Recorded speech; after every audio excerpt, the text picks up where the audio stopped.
Alrighty, folks, and we are back with the first semifinals match. Game 2. Lunik commanded a very quick and decisive win with just a slightly earlier Zealot production than Wes was able to defend against with a slightly late barracks. Sometimes it happens, you know, you just you get kind of overwhelmed by some very fast units coming out to you. We're going to see if he can kind of correct for the delay that he had last time. Both of these players playing very quickly, very textbook.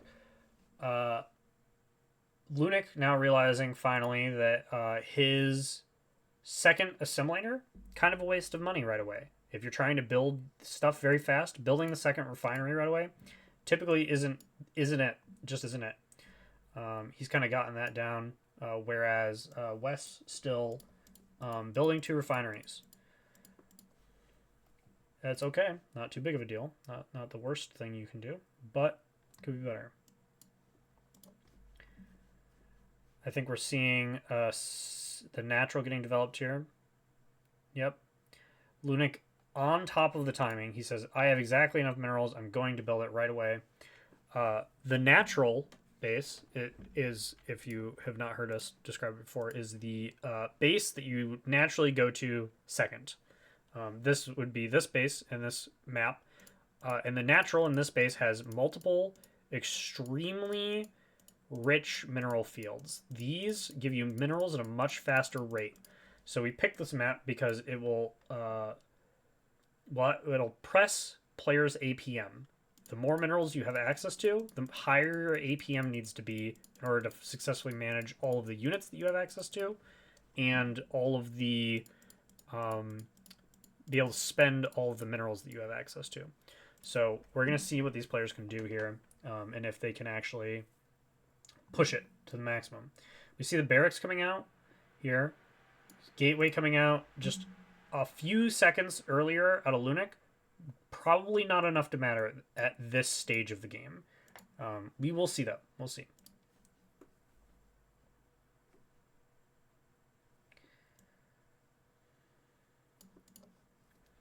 We got workers coming out onto these rich mineral fields.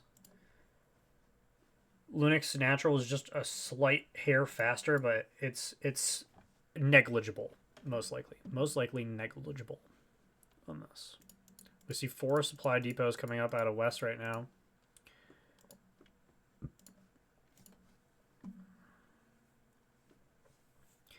Ooh, West with the power play, he immediately transferred a bunch of workers over from his starting base to the new base on the rich mineral line to fully saturate this mineral pile. We did not see Lunik do this necessarily, so it's really good to see him doing that. We still have not seen Lunik engage any of the abilities on his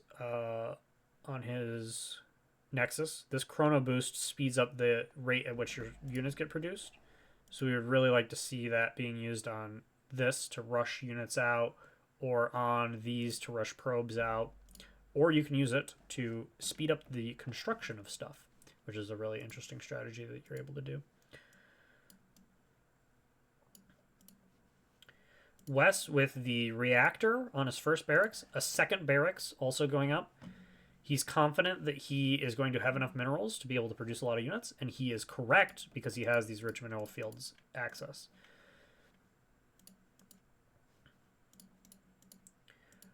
We see a couple workers just kind of chilling around for Wes. Not horrible waste. Some players have been leaving massive amounts of units around. So we're happy we're not seeing that. We got 1-1-1 coming out for Lunik. No engineering bay up for Wes yet. We would hope to see an engineering bay shortly, so that way he can get his 1-1 up. He's built engineering bays very rapidly before. There we go. He's got it. He's on top of it. He knows what he's doing.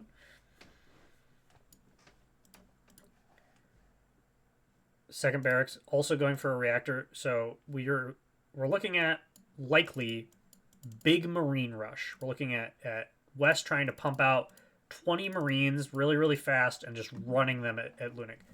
It's going to be very, very effective if Lunik doesn't react properly.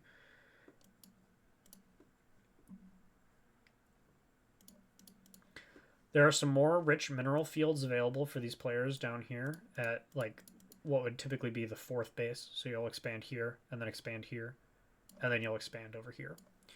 So your fourth base also has a lot of rich minerals. You can take this really early if you don't think that your opponent's going to scout you particularly effectively.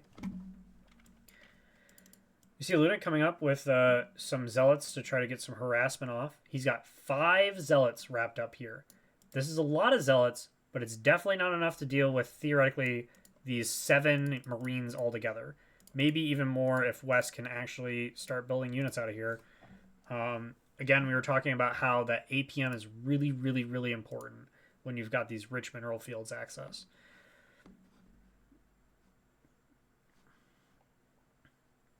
Lunic's window to engage with these 5 zealots is rapidly decreasing. He is losing his opportunity to do that. He's got about 10 seconds to engage before he should just not do it at all. Okay, well, that's it. That's gonna be his little window to actually get some value out of these zealots, because after this he's gonna be in a tough spot. Okay. Running them away is solid. You're just slightly faster than Marines. Okay.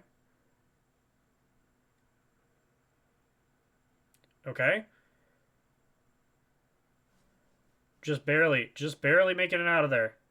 Some very careful control out of Lunac here on his units led to a moderate victory there, but he's still pumping out units here. West is still pumping out units. He should be strafing a little bit more with these, but that's hard. That's hard micro control.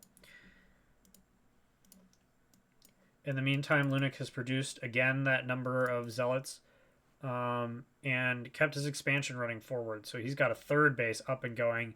He's going to have a mineral lead. We can look at the income here. He's got tons of minerals per minute over West here. He's got a couple more harvesters up and available. That was a pretty costly trade for West, but it wasn't. It was not so bad that there's not a way for him to recover from it.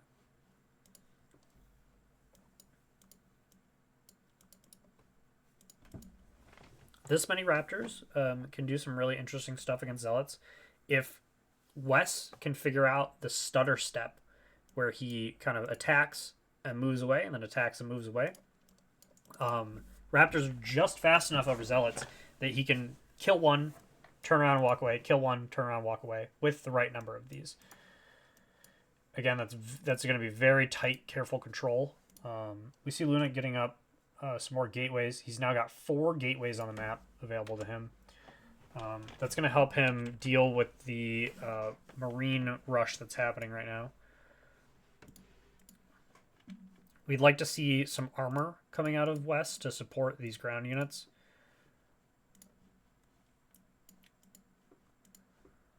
Lunac is ahead on tech, which is part of the reason that he won that fight. But he's not going to be for much longer. He's gonna need to get this going. We see a Twilight Council coming up so he can keep his research going. Look at this guy. He's on top of it.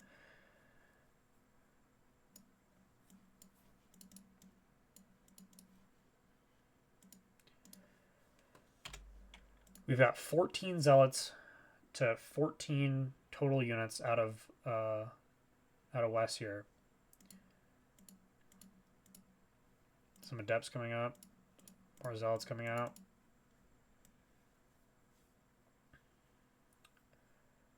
Wes is expanded twice now. He just double expanded. This is very good for Wes if he can maintain control over this. He's building out a sensor tower probably here, missile turret. That'll help. That'll deal with any air support that we might see Lunac throw at him. These players both have gigantic mineral counts. We were talking again about these rich mineral fields. They are funneling so many resources into these players. They could build 4 more gateways and still be fine each. They could both do that many. Lunac is supply capped, so he's realizing that he needs to go throw a bunch of his units away to keep like churning through the minerals that he's got. And theoretically, he's also pressing the advantage that he's got right now because he is up on minerals. This is a big attack coming in. West can see it on the map. He just built a sensor tower. You can see it on the map. Lunik does not know that he can get seen.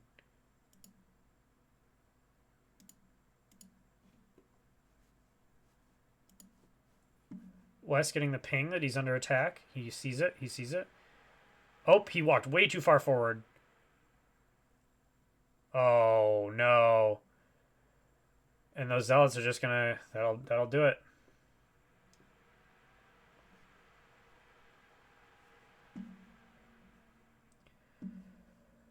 Scott with another pretty rough defeat here. Impressive display. We've seen Scott perform very well in this tournament. He will be advancing to the finals, which will be a best of 5 game, and he's done so pretty handily. Pretty impressed. We're gonna jump on out of this one, and it was nice seeing you guys.